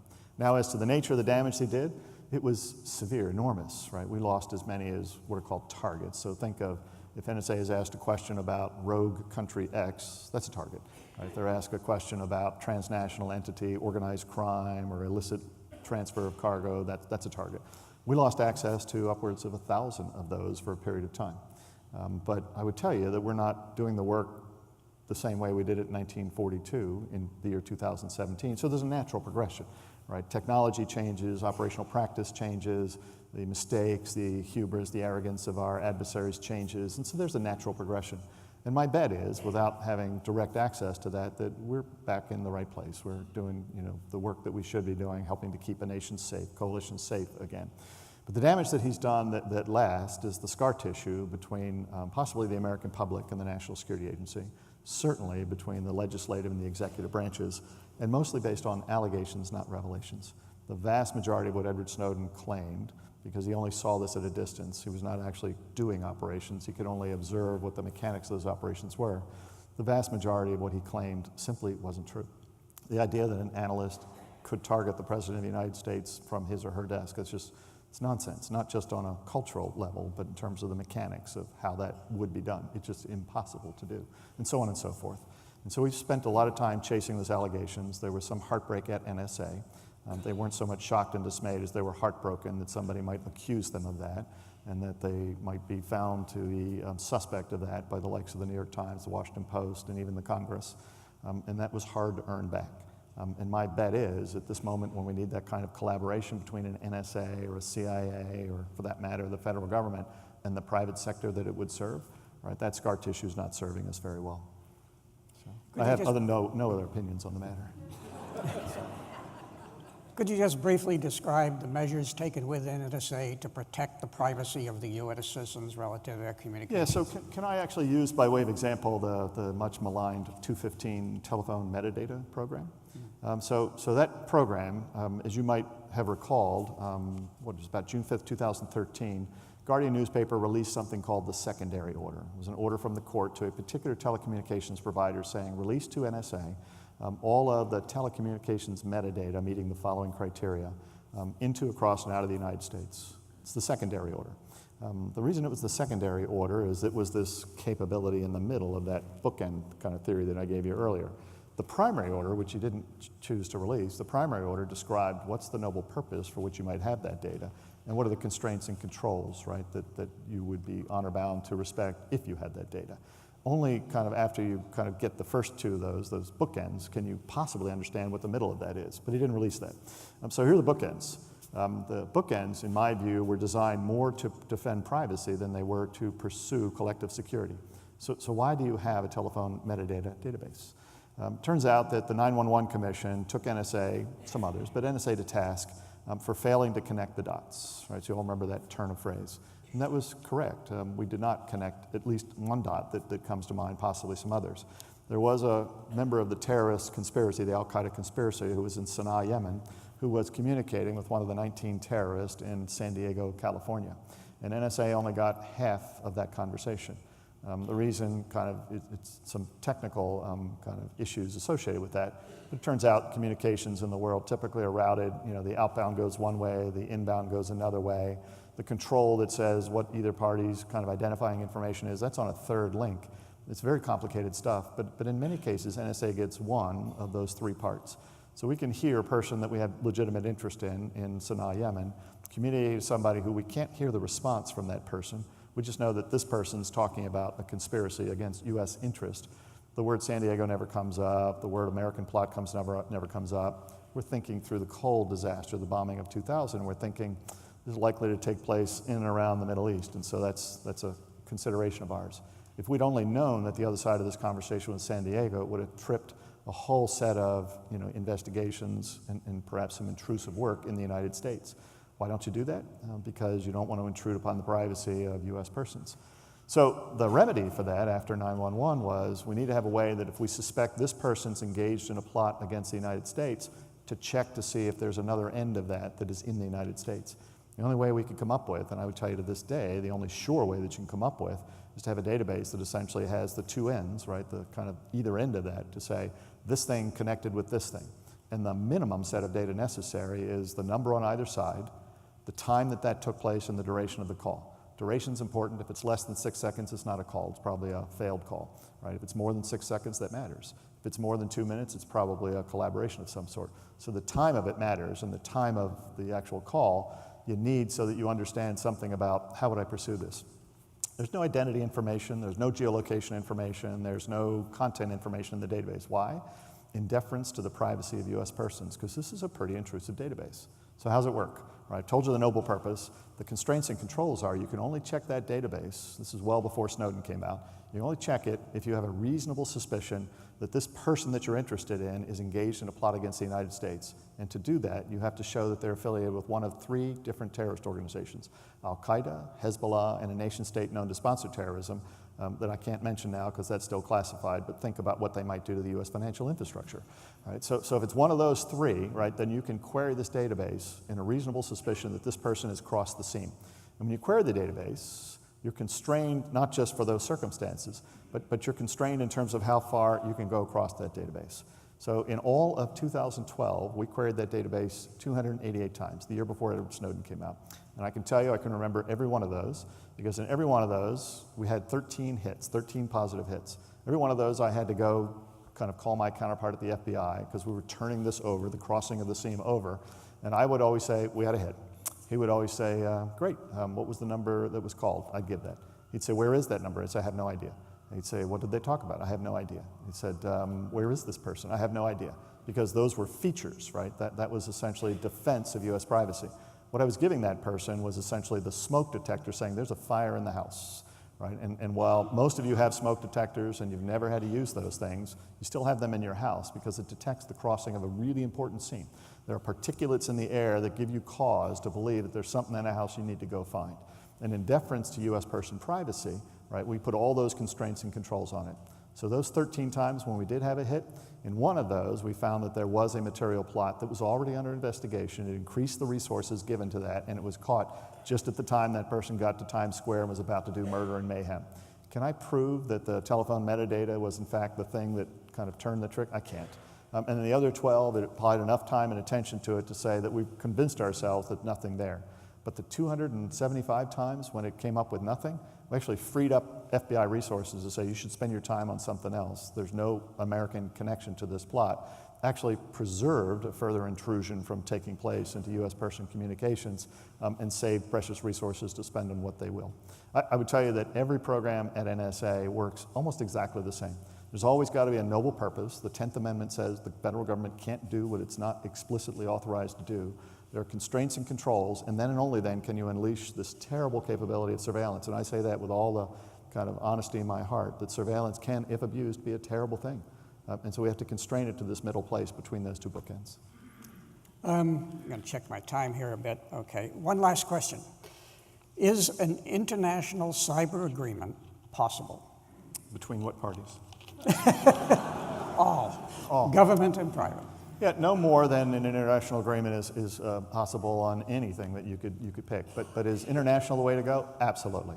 Right. You know, this space is it runs roughshod across those boundaries, and therefore we should strive at every turn to find like-minded nations, to get them to agree on how we will collaborate to understand threats in this space, suppress those threats, hold those threats at risk. Absolutely, because no one nation can do this alone. Should we essentially be completely trusting of certain adversaries in this space and put all of our tools, all of our insights on the table? No. Now, it sounds a bit mean-spirited, but we need to be honest about the fact that their interest and ours don't always align. But there are nations that I think that we could go a very long way with. I mean, the traditional Five Eyes relationship, the Europeans, many South American countries, they're just dying for the sort of collaborative relationship where we'd say, look, we can essentially have a rising tide raise all boats. And then we can at least engage the ones that we don't think would essentially be truly helpful in this regard, in part communicating to them that we're serious about this, communicating to them what we would find to be inappropriate and egregious, possibly holding them in check, and getting them in the longer sway of time to collaborate on some things. In so doing, I think you begin to remove the black space, the gray space, and create greater white space between them. It'll never be complete. So, Chris, I can't thank you enough. This is an exceedingly complex issue. thanks very much.